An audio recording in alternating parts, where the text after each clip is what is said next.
Welcome to the Inside Scoop Live podcast, where indie authors get personal about their books, their writing, and their passions. I'm your host, Sherry Hoyt. Join me for some lively conversations with debut indie authors and seasoned veterans alike.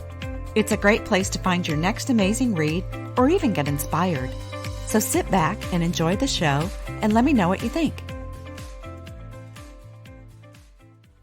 Hi, everyone. Gary D. McGugan is back with us today to talk about his latest novel, A Slippery Shadow. It's a treacherous tale of mystery, mayhem, and betrayal as a covert shadow wreaks havoc across the globe at the highest levels of power. Before we get started, here's the inside scoop on Gary D. McGugan. Recently awarded a gold medal in the mystery thriller category of the 2021-2022 Reader Views Literary Awards, writing started for Gary after a 40-year career in the world of business. He's worked in supermarkets, sold appliances, distributed motorcycles, launched an automobile dealer network, and provided financing to help businesses grow.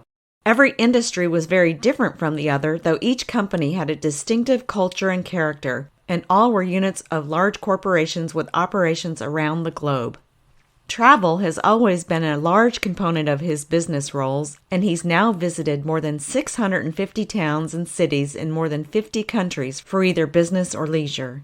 Experts say we should write about the things we know best, and in Gary's case, those subjects are business, travel, and people. As an author, his goal is to entertain readers around the world, one book at a time. For more information about Gary D. McGugan and his work, visit GaryDMcGuganBooks.com. Well, hi, Gary. Welcome back to Inside Scoop Live. Thank you for having me back, Sherry. Yeah. Last time you were on the show, it was a little over a year ago, and we were talking about your book, A Web of Deceit. And it looks like it's really been a busy year for A Web of Deceit, because among other things, you took home the gold medal in the mystery thriller category in the Reader Views Literary Awards program. So I wanted to say congratulations on that. Well, I thank you for that. The feedback on A Web of Deceit has been very good. We've had some excellent reviews, and the feedback I get from readers is very positive. Still, it's always a little bit of a surprise when we win an award. So I appreciate it and find it very, very gratifying that you folks enjoyed the story as much as our readers seem to. Yeah. From my perspective, it's kind of hard to imagine surpassing each novel. Like, I feel like you surpass each novel with the next one that you do. But A Web of Deceit was by far my favorite, so I was excited when it took the gold medal in the awards program. And your next novel, what we're going to talk about today, is Slippery Shadow, follows A Web of Deceit in storyline. Can you tell us what A Slippery Shadow is all about? Sure, I'd be happy to. And I'll just point out that some of the early feedback we've had on it includes comments like the best yet, even better than A Web of Deceit. So I think readers are going to find it very enjoyable.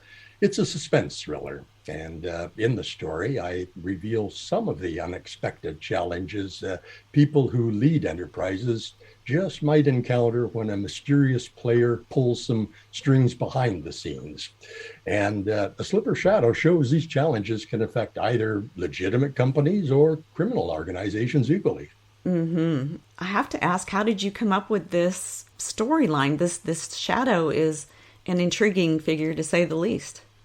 Well, of course, I always try to be entertaining, but there's a lot of competition for the dollars available for entertainment. So I put a priority on that. But I recognize that there are also some fairly fundamental changes taking place in our global society that I try to reflect in my stories. It used to be that most countries were governed by people who had spent the majority of their career in government or in politics. Mm-hmm. As a result, we're very familiar with how it worked and how they fit into the global picture and so on. Today, we find that, some countries' political leaders were former entertainers or spies, maybe business people or military officers, but many come to the role without that background of government and political experience. Yeah. And at the same time, corporations have become global. They generate revenues far greater than most of us can even conceptualize. And while all that's going on, organized crime has actually become a little bit sanitized, and control actually supposedly legitimate companies traded on public stock markets. So, what a slippery shadow suggests is what might happen when a player in one of those sectors, political, corporate, or criminal, decides to pull strings to influence what they want to happen, and how easily it all might take form.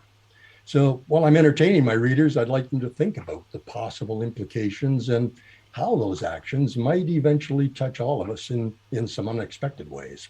Yeah, we've certainly seen a lot of that going on in the world today. What kind of perspectives or beliefs have you challenged through your story? Well, A Slippery Shadow was finished before Russia recently invaded Ukraine. But for many years now, I think people weighing the events and watching the events in Russia might have actually predicted this recent invasion. In A Slippery Shadow, I demonstrate several ways that Russia tries to influence our global evolution.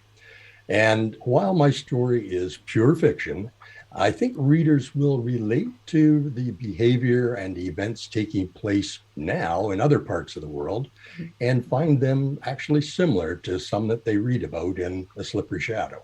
Yeah, absolutely. Of course, I read it before all of this happened, with what's going on with Russia and such. But I know you like to, keep things real in your fiction, so you definitely make those ties. For me, as always, your characters hit the mark, and especially your fierce females. That's what I always refer to your ladies as, Fidelia Morales and Suzanne Simpson. And, we talked a little bit about The Web of Deceit just a minute ago. And what I really liked about their characters in that novel was how you showed their leadership abilities and their ability to compartmentalize in the face of challenges. And in A Slippery Shadow, you kind of showed us yet another side to them. I feel like we kind of got inside their heads a little bit more, and you showed how two strong and independent women were when they were at their most vulnerable. And I enjoyed that vulnerability and seeing that, because I'm used to seeing the superhero parts of them. And so it was really nice for me to see that vulnerability. Was it challenging at all to bring that vulnerability to the page? Well, it's a bit of a challenge, but I think there are a couple of factors that influence most how I try to write from a female point of view.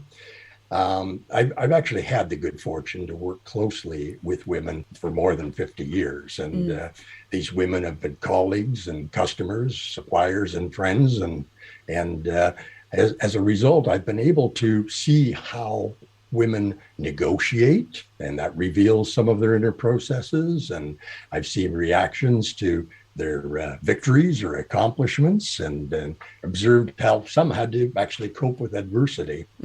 So I think when I take these interactions and treat them as an opportunity to learn, and must confess the behaviors of both genders have fascinated me for a long time. When it's time to write and create dialogue or dig deep for emotion, like the vulnerability that you sense, I try to recall real people in sort of similar circumstances and remember things that they said or actions that they took. And I think that by being able to recall vividly some of those memories can help me make my characters and their dialogue feel more genuine to a reader. Yeah, absolutely. And I just love your ladies. But of course, there's one character that you have that honestly, I don't know how he's made it this far with all the ups and downs he's experienced. And, I'm talking about Howard Knight. Is he a fan favorite? Because I really enjoy him. I like to like him in one novel. I like to dislike him in the next. What do your fans say about him? Well, I must confess, I haven't seen any Howard Knight groupies at any of the in-store author events that I do, but he consistently intrigues my readers. In the first story, 3 Weeks Less a Day, Howard was probably the most despised character. Yeah. And in the Multima scheme and unrelenting peril that followed, I put him in different circumstances that showed different elements of his rather complex personality. And then in Pernicious Pursuit, he became a clear favorite of most of the readers. Yeah. Uh, so in A Slippery Shadow, I think the poor guy deals with so much adversity. It's hard for most readers to resist a pretty strong tug of appeal. Yeah. I actually felt sorry for him. But he'll bounce back, maybe. I don't know that. I'm just guessing. So He usually does. he usually does. Yeah. So this slippery shadow, they never surfaced, he or she. Do you plan to keep that identity elusive, or will he come to the surface one day? That's a great question. And I still don't have an answer in my own mind yet. Oh. As you can tell, I watch world events, and I think future events over this next several months will probably determine if I see a future role for this slippery shadow character or not. Yeah, there's certainly enough going on in the world that he or she, I keep saying he, but it might be a she. They might make an appearance. So I think for me in A Slippery Shadow, the most surprising development was the level of betrayal. I was, oh my gosh. You had so many key players betray other key players that that just really surprised me. And one, where do you come up with those ideas? And two, can't you ever just let your characters be happy? Yeah, and wouldn't it be nice if we could also achieve world peace, right? It's true. Human nature is bewildering. I've observed that people generally do seek happiness, but then they do things that make it elusive. And I think that's where I get the ideas for the stories. And I think for as long as we have that dichotomy, I'll probably have lots of material to create entertaining stories. And I do try to reflect life. I mean, life really, for most people, exists with brief interludes of happiness, countered by events or characters that are determined to ensure that happiness never becomes totally permanent. Yeah, yeah. Well, listeners, there are some key moments that really just blew me away, and I think about it, it's like, I loved it because it was complete surprise. So, well, you mentioned how you come up with the story ideas. So is it challenging at all for you to come up with new ideas or to, I think, like I mentioned earlier, surpass the work you've done previously? Or do you even look at it that way? I don't think that I look at it quite that way. I try to make every chapter of my story exciting. And what that involves is constantly reassessing where we are headed and how we can create those twists and turns that we all enjoy. Mm-hmm. So I try to make writing fun. And when I approach writing with that perspective that I want to make every chapter as equally exciting as the one before and after, it's really fun for me to write. And surprisingly, the ideas flow. Yeah, yeah. Now, do you outline? Does that help your ideas flow? The outline to me is the most basic document. I really do know how I want to start, how I want to finish, and a little bit of the middle. But as I write, I would say that almost every chapter would change, maybe not dramatically, but significantly from the original idea that I had. Okay, yeah. Because I wondered if, and I know it's different for everybody, but some people like to create an outline and then, they can plug in parts of the story as it comes to them. So I was just wondering a little bit about your process. So yeah, nice. Do you write every day? When I am writing, when I'm working on a book, I write every day. My routine is from 9 until noon is dedicated exclusively to writing. And then I still maintain my habit of an afternoon walk. I've had to shorten them a little bit from the previous 2 hours. They're now an hour and a half.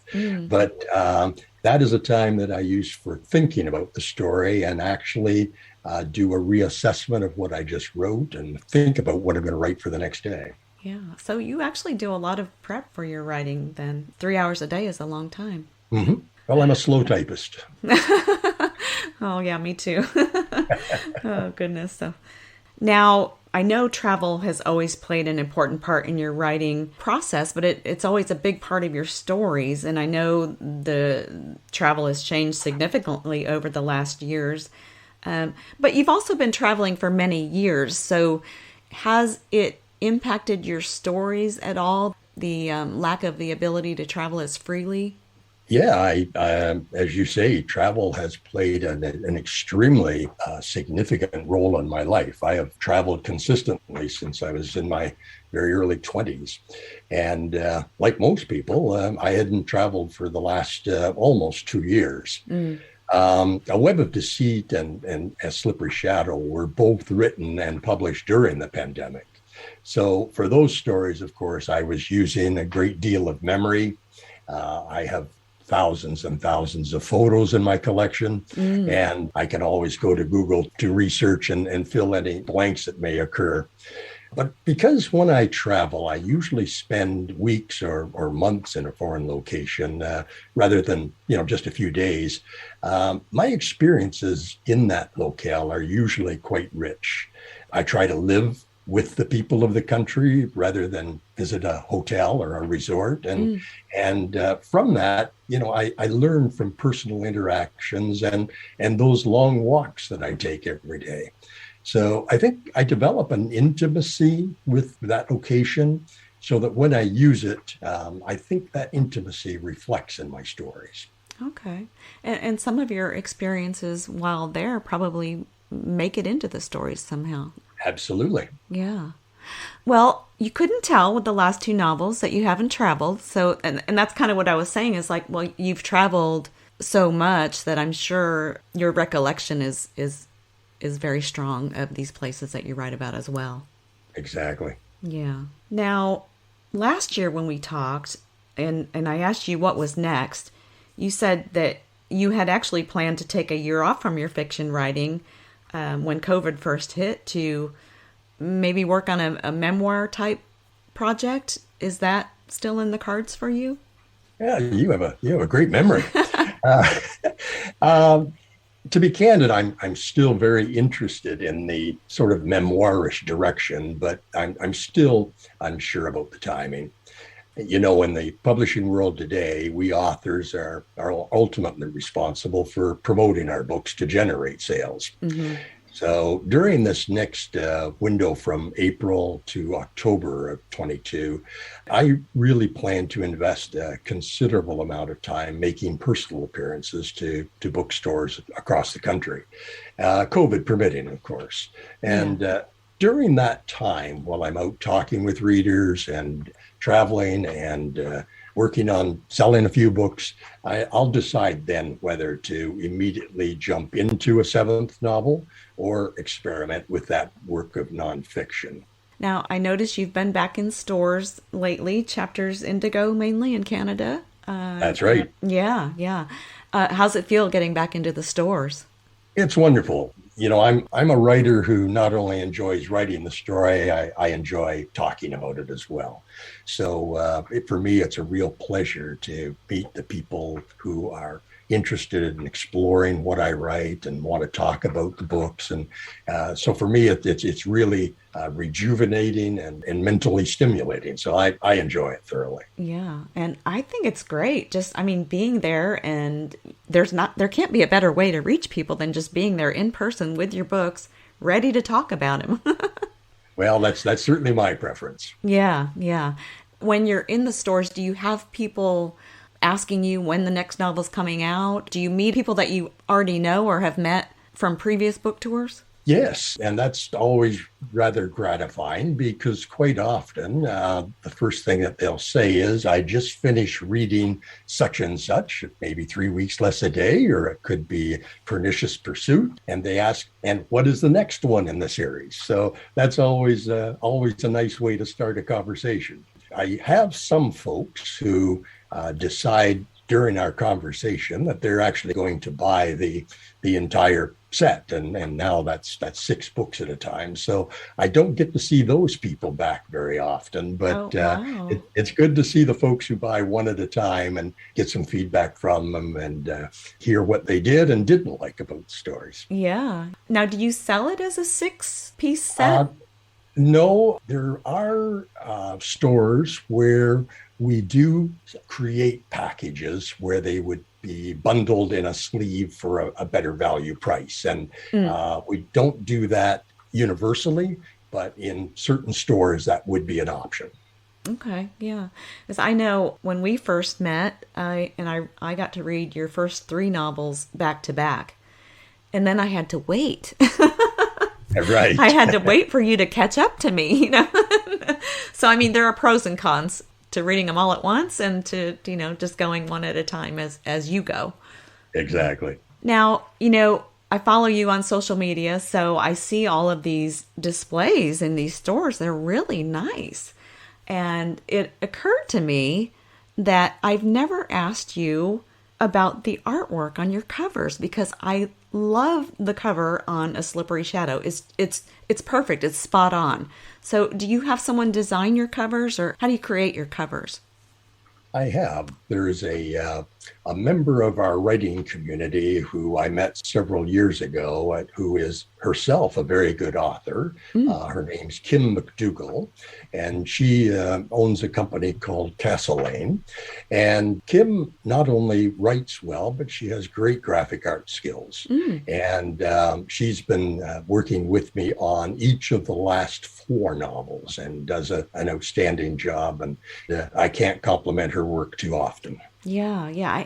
I can't believe I've never asked you that question before, because it's occurred to me with every time we've talked, and then this cover, just like I said, really stood out to me as just perfect. Well, Good. Thank you. I agree. I think she does an outstanding job. Yeah.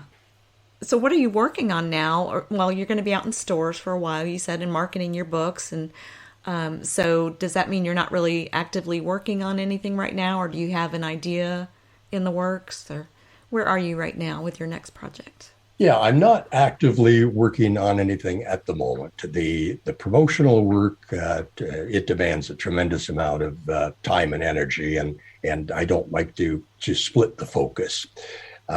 There's surely going to be a 7th story about the goings-on at the summit of Multima Corporation, and I think it would be fair to assume that it'll include the main members of my cast of characters who provide all the intrigue and excitement. The only question, I think, is timing. And quite frankly, I expect emails will start soon asking when the next one will be ready.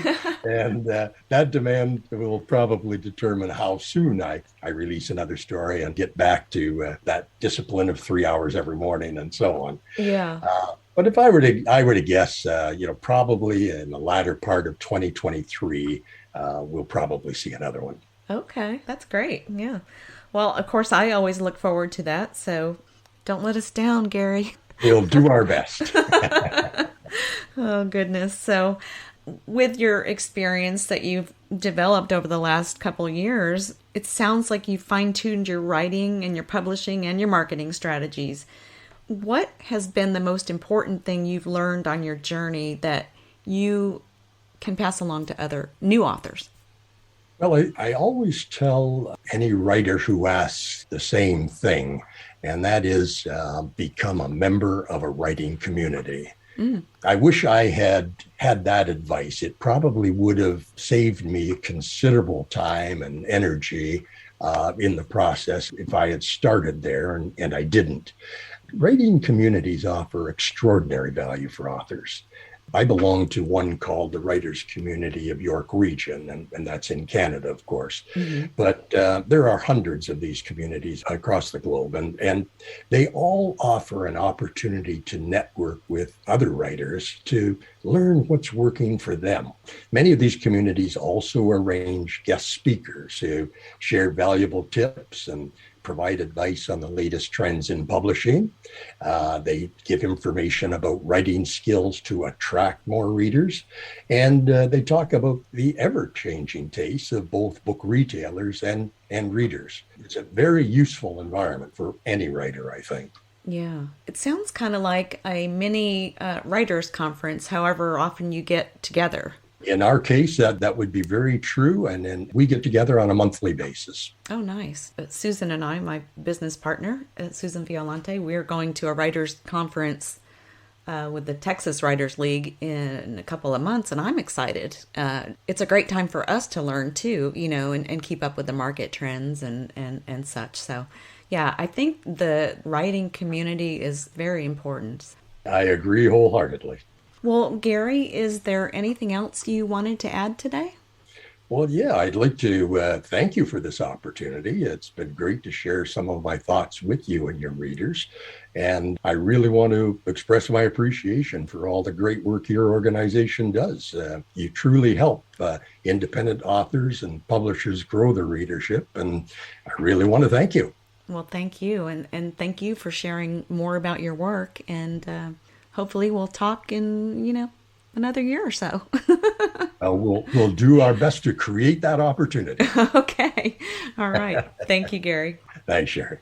Thank you for joining me today for my interview with Gary D. McGugan, author of A Slippery Shadow. For more information about Gary and his work, visit his website at garydmcguganbooks.com. And be sure to check out our other interviews on InsideScoopLive.com.